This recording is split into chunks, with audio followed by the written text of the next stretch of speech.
চাঞ্চল্যকৰ খবৰ মন্দিৰৰ ভিতৰতেই 5 বছৰীয়া দেৱশিশুৰ সৈতে এবাৰ জঘন্য কাণ্ড কৰা হৈছে মন্দিৰৰ ভিতৰত অতি জঘন্যভাৱে অতি উপৰ্যুপৰি ধৰ্ষণ কৰিছে এটি 5 বছৰীয়া কন্যা কিদৰে মন্দিৰ চৌহদত লম্পট পবিত্ৰই এই জঘন্য কাণ্ড সংগঠিত কৰিলে সিসিটিভিত কিদৰে সমগ্ৰ দৃশ্যাংশ বন্দী হৈছে লম্পট পবিত্ৰৰ প্ৰতিটো তথ্য জনোৱাৰ চেষ্টা কৰিম বিগ ব্ৰেকিং নিউজ ডাঙৰ খবৰ পুনৰ এটা জঘন্য কাণ্ডই কপাইছে সমগ্ৰ দেশ চাঞ্চল্যকৰ তথ্য মুহূৰ্তত জনোৱাৰ চেষ্টা কৰিছো মন্দিৰৰ ভিতৰতে 5 বছৰীয়া শিশুক এবাৰ উপৰ্যুপৰি ধৰ্ষণ কৰা হৈছে লম্পট পবিত্ৰই অপবিত্ৰ কৰিলে মন্দিৰ প্ৰাংগণ অতিকৈ গুৰুত্বপূৰ্ণ খবৰ জনাইছো সিসিটিভিত বন্দী হৈছে জঘন্য কাণ্ডৰ সমগ্ৰ দৃশ্য উত্তৰ প্ৰদেশৰ আগ্ৰাত দেশ কপাই যোৱা এই জঘন্য কাণ্ড সংঘটিত হৈছে উত্তৰ প্ৰদেশৰ আগ্ৰাত দেশ কপাই যোৱা জঘন্য কাণ্ড এখন ফাৰ্মাসীত কৰ্মৰত আছিল পবিত্ৰ লম্পট পবিত্ৰ পম্বী পুনৰ এটা জঘন্য কাণ্ডই কপাইছে সমগ্ৰ দেশ এটা অত্যন্ত গুৰুত্বপূৰ্ণ খবৰ মুহূৰ্তত জনোৱাৰ চেষ্টা কৰিছো পুনৰ এটা জঘন্য কাণ্ডই কপাইছে সমগ্ৰ দেশ লম্পট পবিত্ৰ পম্বীৰ কামনাৰ বলি হৈছে 5 বছৰীয়া শিশু তাতকৈ জঘন্য খবৰ মুহূৰ্তত জনাইছো সিসিটিভিত সমগ্ৰ দৃশ্যাংশ বন্দী হৈছে সিসিটিভিত বন্দী হৈছে সমগ্ৰ দৃশ্য উত্তৰ প্ৰদেশৰ আগ্ৰাত দেশ কপাই যোৱা এই জঘন্য কাণ্ড সংঘটিত হৈছে তাতকৈ গুৰুত্বপূৰ্ণ খবৰ মুহূৰ্তত জনোৱাৰ চেষ্টা কৰিছো এখন ফাৰ্মাসীত কৰ্মৰত আছিল লম্পট পবিত্ৰ পম্বী চাঞ্চল্যকৰ খবৰ মুহূৰ্তত জনাইছো আৰু এই মন্দিৰটো এই মুহূৰ্তত আমি দেখুৱাইছো এইটো মন্দিৰতেই এই জঘন্য কাণ্ড সংঘটিত হৈছিল চাঞ্চল্যকৰ তথ্য পুনৰ এটা জঘন্য কাণ্ডই কপাইছে সমগ্ৰ দেশ আৰু মন্দিৰৰ ভিতৰতে পবিত্ৰ পম্বী নামৰ এটা লম্পটৰ কামনাৰ বলি হ'ল 5 বছৰীয়া দেৱশিশু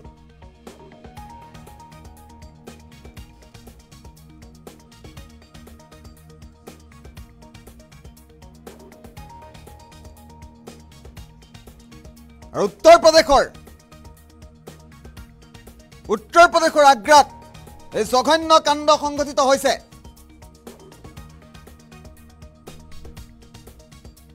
এই মুহূৰ্তত দৃশ্যাংশ দেখুৱাইছো পুনৰবাৰ জনাম পুনৰবাৰ ফুলপেটত উল্লেখ কৰাৰ চেষ্টা কৰিম লম্পট পবিত্ৰই অপবিত্ৰ কৰিলে মন্দিৰ প্ৰাংগণ পুনৰ এটা জঘন্য কাণ্ডই কপাইছে সমগ্ৰ দেশ এটা চাঞ্চল্যকৰ তথ্য মুহূৰ্তত জনোৱাৰ চেষ্টা কৰিছো মন্দিৰ চৌহদতে অতি জঘন্যভাৱে অতি বৰ্বৰভাৱে 5 বছৰীয়া শিশুক উপৰ্যুপৰি ধৰ্ষণ কৰিছে লম্পট পবিত্ৰই অপবিত্ৰ কৰিলে মন্দিৰ প্ৰাংগণ এটা চাঞ্চল্যকৰ তথ্য মুহূৰ্তত জনাইছো সিসিটিভিত বন্দী হৈছে জঘন্য কাণ্ডৰ সমগ্ৰ দৃশ্য সিসিটিভিত সমগ্ৰ দৃশ্যাংশ বন্দী হৈছে উত্তৰ প্ৰদেশৰ আগ্ৰাত এই জঘন্য কাণ্ড দেশ কপাই যোৱা জঘন্য কাণ্ডটো সংঘটিত হৈছে আমি মুহূৰ্তত উল্লেখ কৰিছো এখন ফাৰ্মাসীত কৰ্মৰত আছিল লম্পট পবিত্ৰ পম্বী পুনৰ এটা জঘন্য কাণ্ডই কপাইছে সমগ্ৰ দেশ আমি ইতিমধ্যে উল্লেখ কৰিছো উত্তৰ প্ৰদেশত এই চাঞ্চল্যকৰ ঘটনা সংঘটিত হৈছে দৃশ্যাংশ পুনৰবাৰ দেখুৱাইছো এইটোৱে হৈছিল মন্দিৰটো এই মন্দিৰটোতেই এই জঘন্য কাণ্ডটো সংঘটিত হৈছে সিসিটিভিত বন্দী হৈছে জঘন্য কাণ্ডৰ সমগ্ৰ দৃশ্য উত্তৰ প্ৰদেশত দেশ কপাই যোৱা জঘন্য কাণ্ড সংঘটিত হৈছে 5 বছৰীয়া এগৰাকী শিশুক 5 বছৰীয়া দেৱশিশুক ধৰ্ষণ কৰিছে উপৰ্যুপৰি ধৰ্ষণ কৰিছে ভাবক কিমান জঘন্য কিমান বৰ্বৰ আছিল লম্পট পবিত্ৰৰ কামনাৰ বলি হৈছে 5 বছৰীয়া এটি শিশু কিমান জঘন্য হলে কিমান বৰ্বৰ হলে কিমান নিষ্ঠুৰ হলে মানুহে এনে ধৰণৰ ঘটনা সংঘটিত কৰিব পাৰে এবাৰ ভাবি চাওক এতিয়াও দেশত কমা নাই লম্পট পাখণ্ডৰ সংখ্যা কিমান জঘন্য হলে কিমান বৰ্বৰ হলে কিমান নিষ্ঠুৰ হলে মানুহে এনে ধৰণৰ ঘটনা সংঘটিত কৰিব পাৰে এবাৰ অনুধাৱন কৰক এবাৰ অনুমান কৰক তেওঁ বৰ্বৰতাৰ কিমান বৰ্বৰ আছিল তেওঁ মন্দিৰ ভিতৰতে ভগৱানৰ উপাসনাস্থলী মন্দিৰৰ ভিতৰতে মন্দিৰ প্ৰাংগণৰ ভিতৰতে এই জঘন্য কাণ্ডটো সংঘটিত হৈছে মানুহ কিমান বৰ্বৰ হলে এনেধৰণৰ ঘটনা সংঘটিত কৰিব পাৰে এবাৰ অনুমান কৰক। আৰু উত্তৰ প্ৰদেশত এই সমগ্ৰ ঘটনা সংঘটিত হৈছে। আমি ইতিমধ্যে উল্লেখ কৰিছোঁ উত্তৰ প্ৰদেশৰ আগ্ৰাত এই সমগ্ৰ জঘন্য কাণ্ডটো সংঘটিত হৈছে।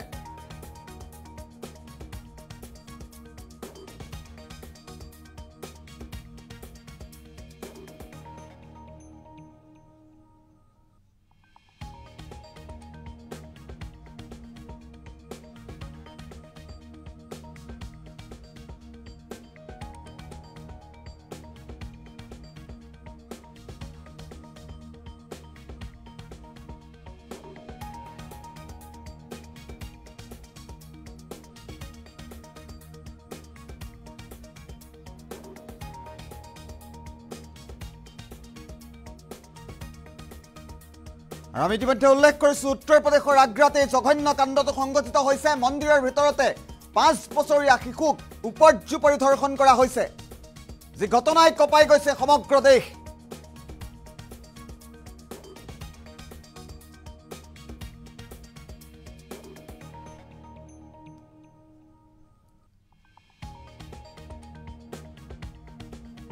আৰু মন্তব্য আহি পৰিছে সমগ্ৰ ঘটনা সন্দৰ্ভত। পুনে পুনে মন্তব্য শুনাব বিচাৰিছোঁ। और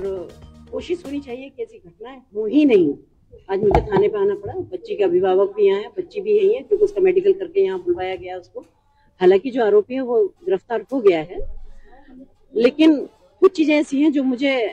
कहना पड़ेगा कि अभी भी थोड़ा अभिभावकों को भी थोड़ा जागरूक होने की जरूरत है। जैसे कि बच्ची के साथ घटना हो गई, पुलिस में सारे में आग सब रिपोर्ट की सारी तैयारियां होंगी, तो जो उनके बच्चे के माँ बाप थे वो कॉम्प्रोमाइज करने के लिए तैयार हो गए, किसी दबाव में आए या क्या रहा। तो अब उनको इसके लिए मैं पुलिस की तारीफ इसलिए करना चाहूंगी सब अधिकारियों की कि उन्होंने उसके लिए जो उन्होंने वो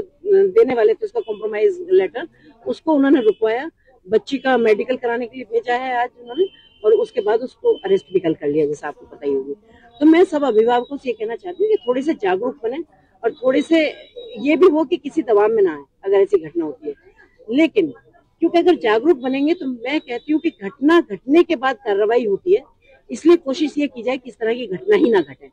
तो कम से कम अभिभावक भी थोड़ा सा जागरूक रहे। जैसे इनके पड़ोस का व्यक्ति था, अगर इनके घर में जो इनके माँ बाप है, बच्चे के माँ बाप है या किसी के भी, तो पता रहता है हमें कि हमारे पड़ोस में किस मानसिकता के लोग रहते हैं या कैसे लोग हैं, या हमारा बच्चा कहाँ खेलने के लिए जा रहा है, कहाँ जा रहा है। तो मुझे लगता है कि इतने छोटे बच्चों के साथ जब इस तरह की घटना होती है तो इससे दुर्भाग्यपूर्ण चीज। बिल्कुल मैं कहना चाहूंगी कि हर व्यक्ति अपने काम कर रहा है, चाहे वो एनजीओ की बात करूं और इवन हमारी भी बात करें, या चाहे पुलिस की काउंसलिंग की बात करें, या पुलिस के द्वारा भी जो अवेयरनेस के कार्यक्रम किए जा रहे हैं उनकी भी बात करें। लेकिन अभी हमारी यही बात हो रही थी, क्योंकि हो सकता है क्योंकि वो इतना बिचपुरी में जाके आप लोगों ने अगर देखा होगा तो ऐसी जगह है कि शायद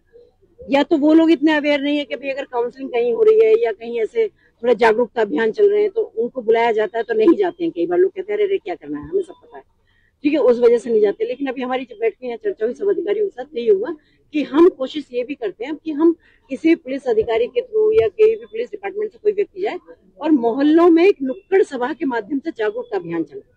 क्योंकि ये बहुत ही एक अफसोस वाली बात है कि जब इस तरह की घटना होती है, बहुत दुर्भाग्यपूर्ण घटना है। तो इसमें मेरा कहना है सभी अभिभावकों से कि थोड़ा सा वो भी जागरूक बने, थोड़ा वो भी सब डिपार्टमेंटों के साथ चलें, सबका सहयोग करें, और ऐसा ना करें कि अगर कोई घटना घट गई तो उसके लिए कॉम्प्रोमाइज के तैयार हो जाए, उसमें फिर सब डिपार्टमेंट झूठे हो जाते हैं। आरोपी के फास्ट ट्रैक पे जाएगा और 15 दिन में इसका रिजल्ट आ जाएगा, और 100% जो दोषी व्यक्ति पकड़ा गया उसको ऐसी सजा मिलेगी कि यहाँ उदाहरण बनेगा कि इतनी जल्दी और किसी केस में सजा। देखिए मैं तो यही कहूंगी कि बहुत ही दुर्भाग्य